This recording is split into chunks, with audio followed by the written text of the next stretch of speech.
Okay, so it's really, and the reason I'm saying this is I found when I go to these End the Fed rallies, a lot of the people that show up there, like especially the younger college kids, it's not so much that they're like fire-breathing libertarians or like people who love Murray Rothbard. They are against, these international bankers ripping everybody off. Like some of their signs are saying things like, the Fed is not a government institution, it's a private institution. And the reason they're saying that is because in their mind, it would be better, or the story is that the government sort of runs the money supply, and they think, well, no, it's actually more insidious. It's the government gave a monopoly of the money supply to a group of private bankers. Okay, so my point is, to the extent that what they're saying is actually true, you should be aware of that just so you can sort of talk to these people and understand where they're coming from. So now, how does this all relate to the debt? Well, here's the last thing, and I'll just wrap it up here, is if you think about it, so when the commercial banks, when they create, well, first of all, let's back up. When Bernanke creates new money, typically what he does is he buys treasury debt. Okay, so there you see the connection already. Whenever the government creates more money, it's to buy debt that the federal government has issued.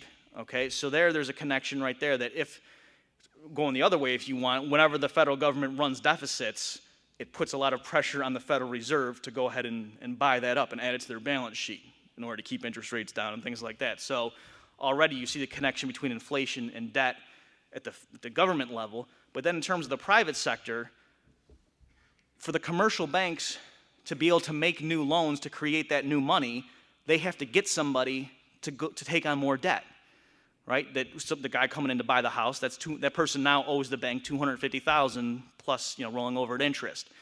And so it's a perverse thing where this isn't just my opinion. I mean, there's quotes if you read, things like The Creature from Jekyll Island, books like that. He's got quotes in there from Federal Reserve officials back in the 30s testifying before Congress who were, after a few questions, sort of just come out and say, yeah, if everyone in the country paid off all their debts, the money supply would disappear. We wouldn't have any money in this country, okay? And so I'm telling you this mostly because I actually didn't fully see the significance of that even 2 years ago.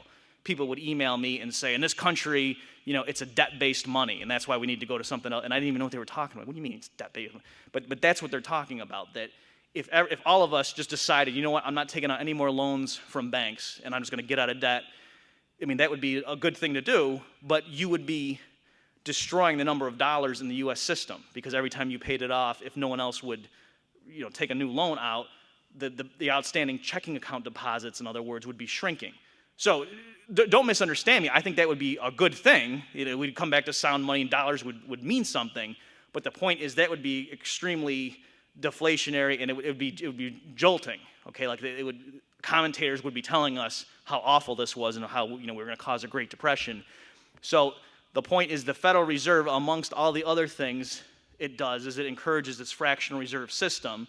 I don't have time to get into this now, but if you read books like Murray Rothbard's End the Fed, it's a very small pamphlet, but it's beautifully written, and it lays it out as to how part of the point why these bankers pushed through the Federal Reserve in the first place was because there are market checks on fractional reserve banking. Like if one bank is too aggressive and the government's not intervening and it's just contract enforcement, well then they make too many loans and they don't have enough money in the vault to back it up. Pretty soon that comes back to bite them because their customers are writing more checks. The checks come in for clearing and they run out of money. Okay, so in a market there's natural checks through the competitive process on what I just mentioned to you. So part of what the Fed does, its whole rationale why the bankers want it, is it's a cartel enforcement device. It makes sure all the banks sort of inflate in unison so that they're all equally insolvent, if you will, and that perpetuates this problem. So as far as the moral issues of getting out of debt, there's standard things about it's kind of hard if you had these fixed debt payments you got to make.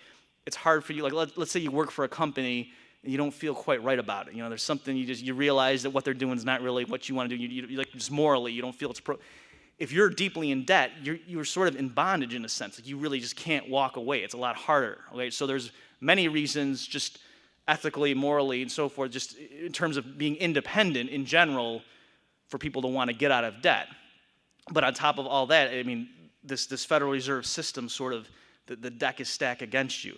That the system, the way it works right now, to the extent that Americans dig themselves out of debt, it necessarily destroys the money supply, which is very jolting the way our system is set up right now. So I would just encourage you guys, for those of you who are concerned about this issue, to read more and to realize just how bad the debt situation is. We can see what's going on in Greece and the rest of Europe right now.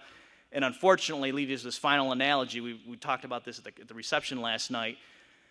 Probably what's going to happen, the dollar right now is a little bit strong, but it's in a sense, it's like the fiat money currency and the debt-based system is sinking, and the dollar is like at the end of the ship that's right now above water, and so everyone's rushing to it. And then when that starts going on, when people realize that wait, no, the dollar isn't a safe investment either, and the whole world, investors around the world realize, oh my gosh, the entire monetary system of the world is just a house of cards. I mean, that's going to be interesting. All right. So I'll leave you with that note. Thank you.